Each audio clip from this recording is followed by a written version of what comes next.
Okay, Brooklyn. All right, Brooklyn, I see you. I see you.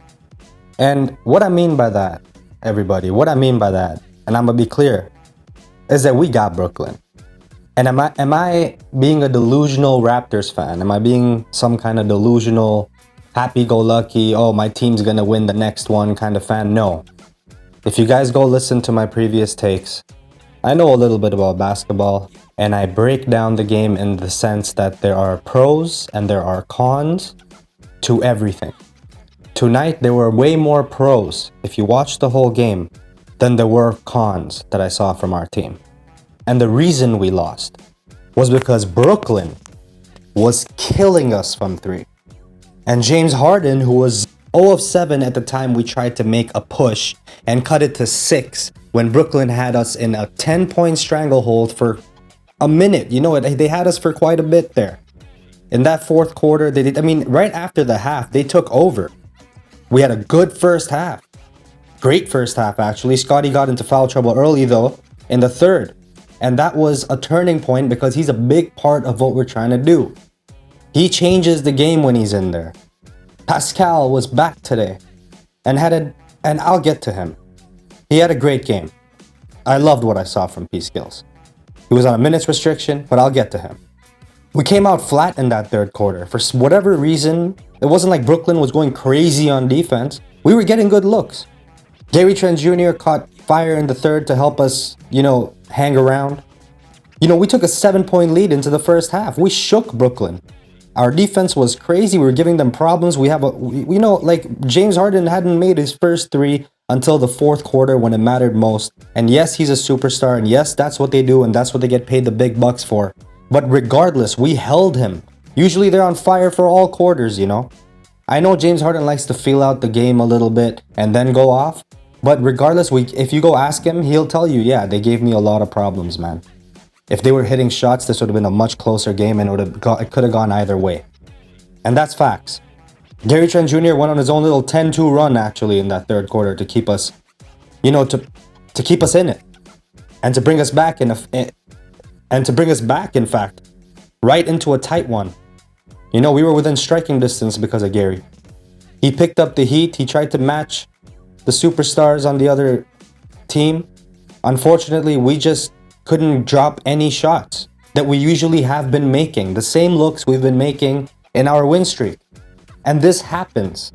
You're going 82 games. You're playing teams for the first time. This is not the first time we're going to face the last time we're going to face Brooklyn. We got to remember that.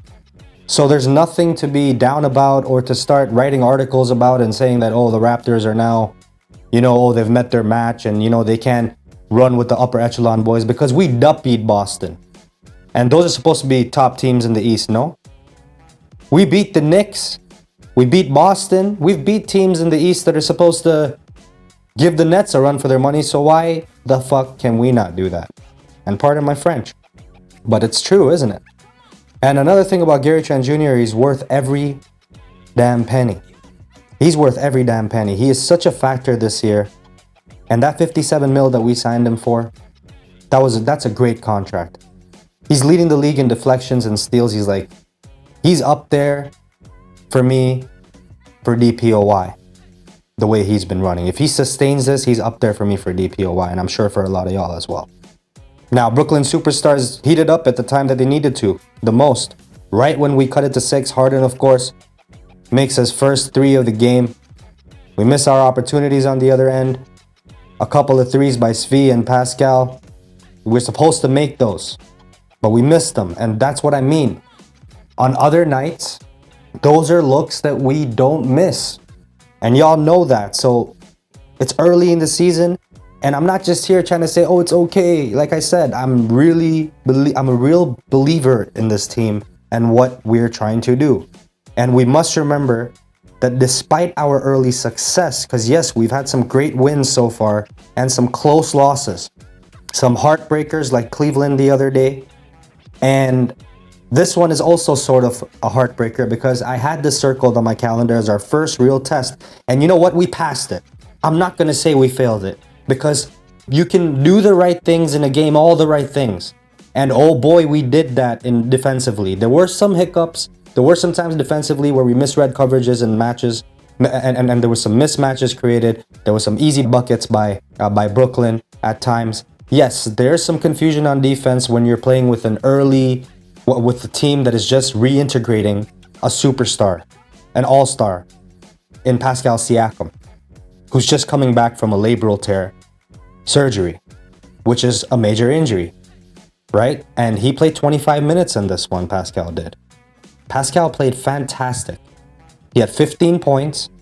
He was 5 for 12 from the field. His first shot of the game was a step-in three-pointer, and that was beautiful to see. P-Skills hitting that three and getting his confidence going. He had an and one over Blake Griffin where he took him in the post, and that was really a statement from him showing that, yo, I'm back, baby, because you could see the smile on his face. And he was like, yeah, I do this. And that I loved seeing that from Pascal.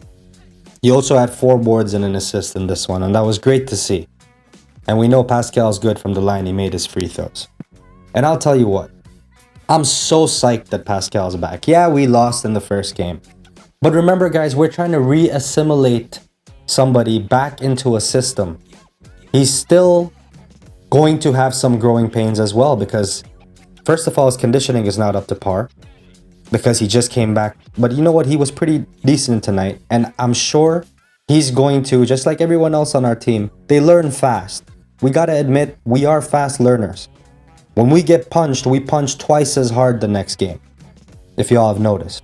Sometimes things don't go our way, and that's okay because we did try to punch them hard. We were pissed about that Cleveland loss, and we didn't give a shit who was in front of us. We didn't care.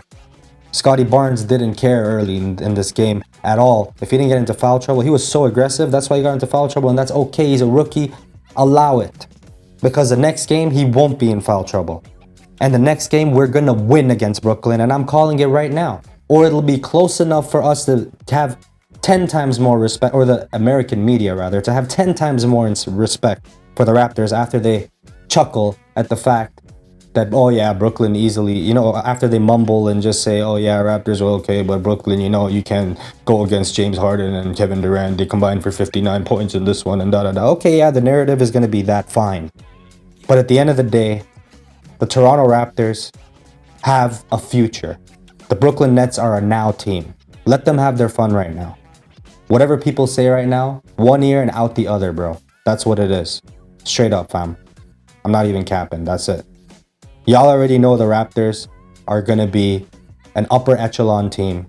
Whether it be this year, which is on the lower end of the probability scale. However, I wouldn't put it below us. I would not put it below us. Not with our coaching staff, not with the makeup of our roster, not with the concept of team chemistry being a thing. The Toronto Raptors are going to be a dynasty, and I'm calling it from now. I have a flair for the dramatic when it comes to things that make me feel inspired and motivated, and this team does that. Win or loss, baby. Win or loss. I loved what I saw from our team today. We just couldn't get shots to fall. We're 24% from three-point range. Brooklyn made 17 three-pointers, opposed to our 7. Had we made about 12 three-pointers, 10 or 12 three-pointers, can y'all tell me, just do the math a bit, who would have won this game? Most likely we would have won this game because those three-pointers would have also added to the chances of us making more twos. Because it's momentum built when you make threes, big time. It rejuvenates and juices up the adrenaline on everybody's. It releases dopamine for everybody, essentially. So you play better. You're more motivated and inspired, and you're more confident. That's why mans get hooked to blow and shit. Because that dopamine. It's the same chemical that these boys get when a three-pointer or any momentum-shifting big play is made. And oh boy, if we made just a couple more threes, the momentum would have swung. I know a lot of us our hearts were sinking when those threes were missing. And that's okay. That's okay. Because, like I said in my previous takes, there can be some growing pains. Box score for this one, Freddie VanVleet. He led the team in scoring for us. Not surprisingly, he's been on fire lately. He's been looking like steady Freddie once again. Especially in the box score, so anybody who dropped him or didn't have faith in him in fantasy.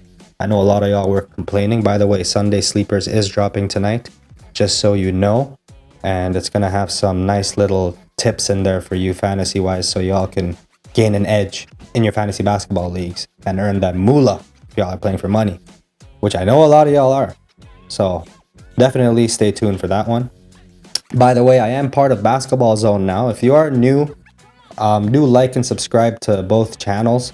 Basketball Zone is a Sacktown-based YouTube basketball channel, and they're really good. They provide in-depth analysis for the Sacramento Kings, and they also cover the Raptors and other NBA teams as well. My segment for Delano Banton is kind of like a mini doc that I created. It just dropped there. So if y'all are Toronto fans and Raptors fans, then definitely go check that out. I also dropped it on my page as well, but check it out on both pages. Show some love and some support. You know, subscribe and like. It really goes a long way for us to, you know, get that dopamine to continue creating this content for y'all and bringing you dope Raptors and NBA content. All right, and with that being said, let's look at this box score real quick here. I'm not going to take too much of y'all's time. I just want to go over the main scorers just so y'all have an idea of who performed well and who didn't. So let's see here. So for the Nets, I'm going to go with the Nets first because I'm just going to talk about Harden and Durant. Okay, 31 points for Durant. He was a plus 17 on the night. He had 7 turnovers, so we definitely gave him a lot of trouble on defense. He likes to bring up the ball a lot, and oh boy, we mugged this dude. 7 assists for him, 7 rebounds as well to go along with his 31. He was flirting with a triple-double. He was 6 for 6 from the free throw line. Not surprisingly, he's KD. He's one of the best shooters in the league, especially at his size. It's just so lethal, man. When you see him play, you know, like that 50-point performance that he had last year in the playoffs. I don't know if y'all remember that one. I'm sure you guys remember that one. That was just legendary. You know, the dude could shoot a basketball into a wedding ring, if that's even possible. I don't know, I was just trying to look for a nice metaphor for that. But anyways, he was 11 of 18 from the field, 3 of 6, you know, so he did KD things. Harden struggled from the field early in this one, and then later he turned it up when it mattered most. From the 3-point line, he was only 30%, unlike Kevin Durant's 50%. So that was good from Harden. James Harden likes to feel the ball game out a bit before he starts, you know, making his moves. And, you know, that's why he gets paid the big bucks. These guys are very calculative, and they know when to turn it on when it matters most. However, I will tell you that I have full faith that Toronto Raptors, and especially with their coaching staff and the smarts that we have and the personnel that we have, including our player personnel, and the IQ that we have overall as a team, defensively and offensively, I would not put it below us for us to beat this Brooklyn Nets team and give them a run for their money, even in the playoffs. And yes, I am saying that from now. I'm not being delusional. Those of y'all that know, you know. Just saying. Now the Raptors box score, Pascal Siakam, 15 points. He had 2 blocks on this one. He had a steal. Huge factor defensively. Just like I said in my last take, talking about what it means for the Raptors that Pascal Siakam is coming back. If y'all haven't checked that video out, do check it out because he brings so much to this team. You know, like the defensive intangibles, the offensive benefits of having Pascal on the floor.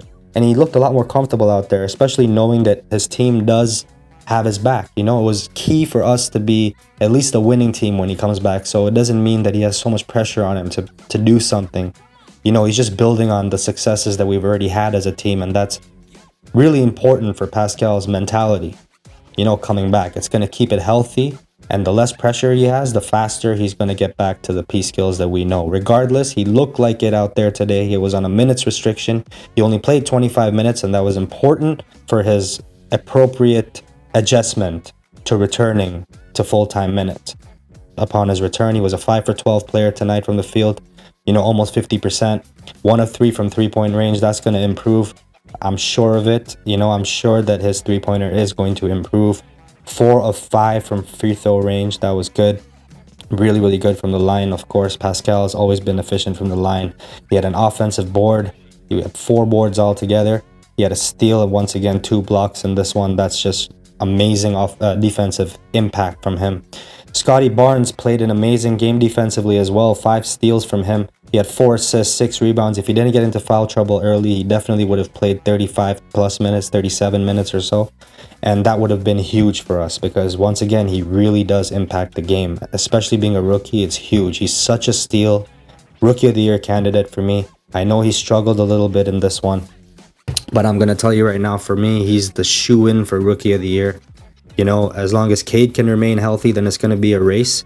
But he's a shoo-in for being like top candidates, you know, one of the top candidates. So I'm going to say that from now. Freddie VanVleet, he did Freddie things in this one. You know, he was good. He, once again, a league leader in minutes. He had 41 in this one. The guy's playing a lot of minutes. He's orchestrating the offense a lot. Nick Nurse relies heavily on him to do what we need out there to facilitate. And obviously, he's been good on defense as well. He had 2 steals in this one. 21 points for him. He had 3 rebounds, one of them offensive, big for a 6 guard, you know, 6'2", 6'3" guard. And he was 6 for 6 from the line, great free throw shooting as always from Freddie. He was 3 for 8 from 3. You know, I would have loved to see him had one of those crazy Freddie nights, but you know, you can't ask for that every night, especially given how he's been playing recently. 6 of 14 from the field, and that was decent shooting from Freddie, especially given the workload that he's been having recently. I expect him to bounce back and have more efficient numbers than this, even though that's not really bouncing back. It's just kind of like enhancing what he's already been doing. Gary Trent Jr., once again, he's been a dog. I'm surprised he didn't have any steals in this, but he had a block. He's definitely a DPOY candidate for me. I'm going to say it from now. I'm sure he is for a lot of y'all as well. 14 points, 2 assists, a rebound in this one. He was 0 of 5 from 3 though, and that hurt us because, like I said, a lot of bad 3-point shooting in this one. I'll get to OG in a second. He really pissed me off in this one in terms of his 3-point shooting, but I mean, I'm not pissed at him. I'm just pissed off at the fact that he missed them. Anyways, Gary Trent Jr. was 7 of 14 from the field though, so he did have that really nice spree where he was just taking Durant off the dribble and getting step back 2-pointers on him and fadeaways. I would love to have seen him shoot more, get more threes in, but you know, that goes for the whole team, not just him. And OG Anunoby had 16 points in this one. He didn't have a steal or a block, which is surprising because he always affects one of those categories. That's why he's perennially a DPOY candidate.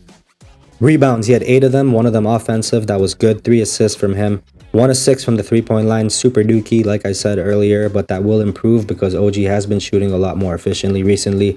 And he hasn't been struggling like this since the first couple games, so you can have a bad 3-point shooting night. It's not like he shot too bad from the field though. 7 of 16. You know, that's almost 50%, so that's really good from him from the field. I mean, not really good, but it's good from him from the field. It's decent. Played 38 minutes as well, and he's a big part of our offense and our defense, so we have to remember that, and we have to cut him a little bit of slack. He is yet young, 23 years young. I liked what I saw from Precious in this one, guys. Precious had a big bounce back game. 13 points for him, 8 rebounds, a steal, a block, and he played 27 minutes, which was huge. Now, we didn't have Kem Birch in this one. That's why Achua had to step up, and that's why he got these minutes. But he did play much better than he did previously in those minutes. I would like to see him knock down more free throws. I mean, he only had 2 of them, but he missed both. And that was at a crucial time, you know? So, like, every shot counts, guys. Every bucket counts. Delano Banton, my boy, who I just made a mini doc on, like I said earlier, he's very efficient from the field so far. You know, he's 2 of 4 from the field in this one. And he was 0 of 1 from 3, but I'm glad to see that he's taking threes and he's confident. Fred VanVleet said earlier in a quote, Delano Banton, I told him to shoot those threes as soon as he gets in the league. Don't hesitate. And I'm sure that really gave Delano Banton some confidence. That's why we're seeing him shoot a couple of threes. He wasn't known at all as somebody to shoot threes coming out of college. So it's huge to see him doing this at this level and having the confidence. He did knock down 2 of 3 against Boston that day. Now, Mihailuk, he was 2 of 7 from the field, 1 of 4. He joined the cold shooting party. Not really a party, but cold shooting night for the Raptors. And 5 points for him. He had a turnover, no steals, very un-Svi-like. But I expect him to be much better. You know, Svi's been a huge part of our wins and even of most of our losses. He's been a huge part of our team overall in general. He's part of the rotation, and I love Svi Mihailuk and the way he's been playing and what he brings to this team. Every team overall can have off nights. You see your boys missing shots. This is like a family. You see your boys missing shots. Sometimes it can get to your head. We're usually very mentally resilient, and somebody picks up the slack from this deep team.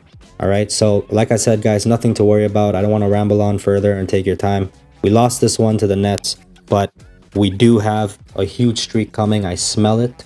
So don't be surprised because this team plays with a chip on its shoulder, especially when people start talking shit. And that's what people are going to do every time we lose. especially to a top echelon team. It's like, yeah, y'all suck. We got the Boston Celtics on Wednesday, and we're taking that one because I know we're going to be cheesed. So y'all stay tuned for that take. I'm dropping that video tonight for y'all for NBA Fantasy Sleepers once again. And it's also going to be on Basketball Zone. And y'all stay tuned for that if y'all are fantasy basketball fans. And Raptors fans, like I said, nothing to worry about. Have yourself a good one. Let's get the next W and let's get a streak going, all right? Peace.